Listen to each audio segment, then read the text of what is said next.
নমস্কার বন্ধুরা, ফুড ক্যানভাসে আপনাদের সবাইকে স্বাগত। আজ আমি আপনাদের সঙ্গে কাঁচা আম দিয়ে জেলি বানানোর রেসিপিটি শেয়ার করব। খুব সহজ পদ্ধতিতে আপনারা দোকানের মতো জেলি বাড়িতে বানিয়ে সারা বছরের জন্য স্টোর করে রাখতে পারবেন। তাহলে চলুন রেসিপিটা দেখে নেওয়া যাক। জেলি বানানোর জন্য আমি এখানে দুটো কাঁচা আম নিয়েছি। দুটো আমের ওজন এখানে আছে 300 গ্রামের মতো। আপনারা যতটা কোয়ান্টিটির বানাতে চান সেই অনুপাতেই কিন্তু আমটা নেবেন। এবার আমটার খোসাটা ছাড়িয়ে ছোট ছোট টুকরো করে কেটে নিতে হবে। আমটাকে আমি ছোট টুকরো করে কেটে নিয়েছি। এবার চলুন রান্নাটা শুরু করি। এবার একটা সসপ্যানের মধ্যে 4 কাপ পরিমাণ জল দিলাম। আমি এখানে মেজারিং কাপের 4 কাপ নিয়েছি। আপনারা যে কোনো গ্লাস বা বাটির মাপ করে কিন্তু জলটা নেবেন। জলটা যখন গরম হয়ে যাবে তখন এর মধ্যে দিয়ে দিতে হবে কেটে রাখা আমের টুকরোগুলো। এবার ফ্লেমটাকে হাইতে রেখে এটাকে ফুটতে দিতে হবে, মানে আমাদের আমটাকে সেদ্ধ করে নিতে হবে। 4 থেকে 5 মিনিটের মধ্যেই আমগুলো খুব ভালোভাবে সিদ্ধ হয়ে যাবে। আর যখন এটা সিদ্ধ হয়ে যাবে তখন ফ্লেমটাকে বন্ধ করে এটাকে নামিয়ে নিতে হবে।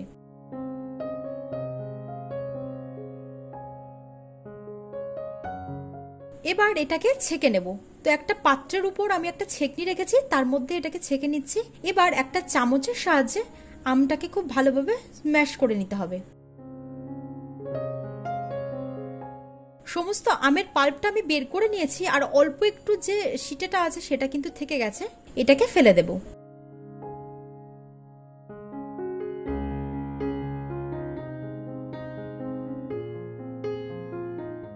এখানে আমের পাল্পটা আমি রেডি করে নিয়েছি। এবার চলুন জেলিটা বানানো শুরু করা যাক।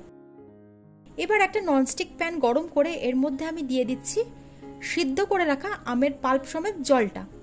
তো এখানে একটু মেপে নিতে হবে, কারণ যতটা পরিমাণ আমাদের জল নিতে হবে ততটাই কিন্তু এখানে চিনি দিতে হবে। তো সেই জন্য মেপে নেওয়াটা কিন্তু খুবই গুরুত্বপূর্ণ। এখানে আম সিদ্ধ করা জলটা আমার হয়েছে 3 কাপ এবং 3/4 কাপ, মানে 4 কাপের থেকে একটু কম। এবার ফ্লেমটাকে হাইতে দিয়ে এটাকে ফুটতে দেব, কারণ এর মধ্যে জলের পরিমাণটা এখন অনেকটা আছে। জলটাকে কিছুটা শুকিয়ে নিতে হবে। 2 থেকে 3 মিনিটের জন্য মিডিয়াম হাই ফ্লেমে এটাকে আমি ফুটিয়ে নিয়েছি। এবার আমি এর মধ্যে দিয়ে দেবো 3 কাপ চিনি। প্রথমে আমি 2 কাপ চিনি দিলাম, তারপর দেবো 1 কাপ চিনি। যদি এটা আপনারা একটু টক মিষ্টি স্বাদের খেতে চান সেক্ষেত্রে 3 কাপ চিনি দিলেই হয়ে যাবে। যদি আপনারা মনে করেন যে এটা একটু মিষ্টি মিষ্টি খেতে হবে সেক্ষেত্রে কিন্তু যতটা পরিমাণ লিকুইড হবে ততটাই কিন্তু চিনি দিতে হবে। চিনিটাকে ভালোভাবে একটু নাড়াচাড়া করে মিশিয়ে নিলাম। এবার আমি এর মধ্যে দিয়ে দিচ্ছি 1 ড্রপের মতো সবুজ ফুড কালার। এটা কিন্তু অপশনাল, আপনারা চাইলে দিতেও পারেন নাও দিতে পারেন। এটা দিলাম দেখতে যাতে ভালো লাগে সেই জন্য। ফুড কালারটাকে ভালোভাবে নাড়াচাড়া করে মিশিয়ে নিতে হবে। এবার এটাকে মিডিয়াম ফ্লেমে ফুটতে দেব।